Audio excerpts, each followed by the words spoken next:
Welcome to the Parsha Perspective. Each week, we will delve deep in a weekly Torah portion to find a practical and insightful way to enhance your daily life.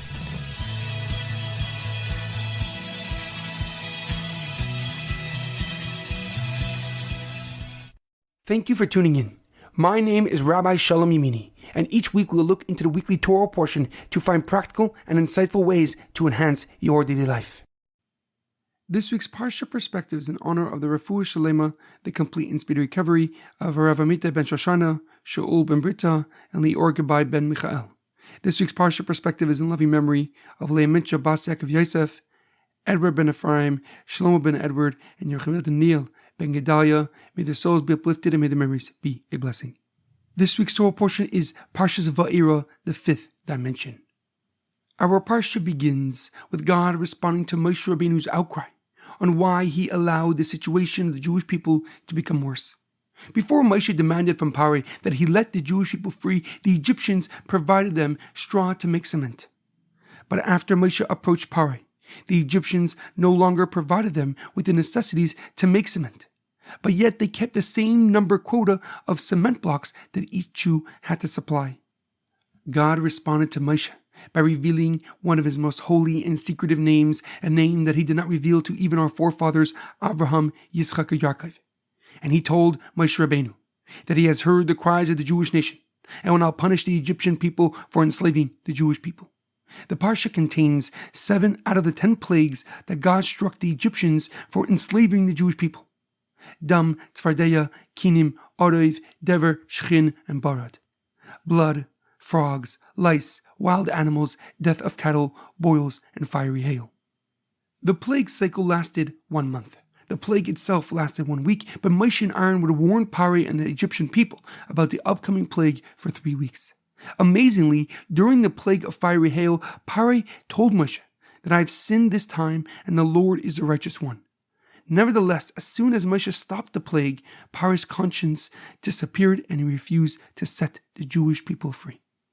However, a question comes to mind. At the beginning of our Torah portion, God tells Moshe Rabbeinu 5 different words alluding to the Jewish people's salvation and redemption. V'hitzesi, and I will deliver them. V'hitzalti, and I will save them. V'lega'alti, and I will redeem them. V'lekachti, and I will take them. V'hevesi, and I will bring them.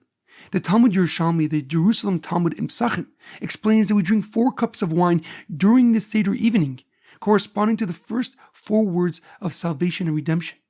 And yet, God told Moshe a 5th word of redemption and salvation, V'hevesi, and I will bring them to the land of Israel. What is different about V'hevesi? And why don't we dedicate a cup of wine to it? Why don't we drink 5 cups of wine corresponding to the 5 words of salvation, to the 5 words of redemption? The Rambam, Rav Moshe ben Maimon, a prolific scholar and philosopher whose Yortzeit anniversary of passing was last week on the 20th of Tevis, gives an interesting answer. He writes that we in fact do commemorate the 5th term of salvation and redemption, V'hevesi, by pouring a 5th cup of wine for Eliyahu Hanavi, for Elijah the prophet, as we conclude the meal part of the Seder. The Rambam writes there are many opinions regarding why we drink the 4 cups of wine. As previously mentioned, the first opinion is that we drink to commemorate the 4 words of salvation. The second opinion is that the 4 cups of wine during the Seder evening correspond to Paro's 4 cups of wine. In Parshas Vayeshev, in the last book of the Torah, Sefer Bereshis, when Paro's butler was telling and detailing his dream in prison to Yosef HaTzadik, he mentions Paro's cup 4 separate times. The Rambam explains that the 5th cup of wine never became obligatory because of the many opinions about the 4 cups and the lack of consensus. Nevertheless, he writes that we still commemorate the V'hevesi, and I will bring them to the Holy Land, by filling Eliyahu Hanavi's cup, by filling up the cup of Elijah the prophet. However, the Lubavitch Rebbe continues with this line of reasoning and takes it a step further. He writes that it is impractical to make the 5th cup of wine obligatory, because V'hevesi, and I will bring them, refers to bringing the Jewish people to our eternal home, the Holy Land of Israel.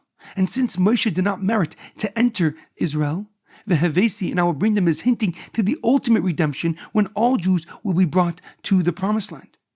The Rebbe writes that the 5th cup is in the godly dimension. and what it represents is way out of our reach. This means that the majority of our existence is way above our perspective. No matter what we accomplish or how hard we try, we will not understand the depth of God's wisdom and judgment. We cannot comprehend the purpose of horrific tragedies and immense pain because they live solely in the godly sphere, the fifth dimension. And in this realm, the Rebbe explains, is where the greatest test of our faith in God exists. For it is a level where we have to acquiesce and defer to God's plan and believe that He and all He does is for the good. This domain cannot be forced or contrived. For any notion of falseness, any notion of dishonesty destroys access to this part and this crucial element of our soul. And instead we pour the fifth cup of wine for Eliyahu Navi, Elijah the prophet, and say Hallel, where we praise God, and we proclaim that we are finally ready for the ultimate redemption. In our daily life, it is imperative that we realize that we do not have control or power over anyone else but ourselves. If we want to grow and change our situation, we alone must take the necessary steps to transform our destiny.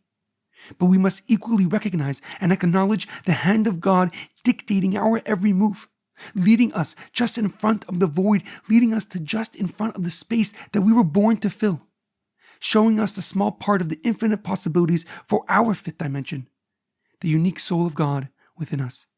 There is a powerful quote about returning to our inner selves. Home is the human heart, and our return to God is no way separate from returning to ourselves, to the point of inner truth out of which our soul shines forth. Have a great weekend and good Shabbos.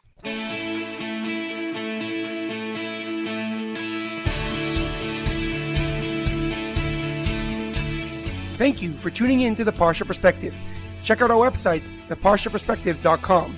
Send thoughts and comments to theparshaperspective@gmail.com. Till next time, thanks for listening.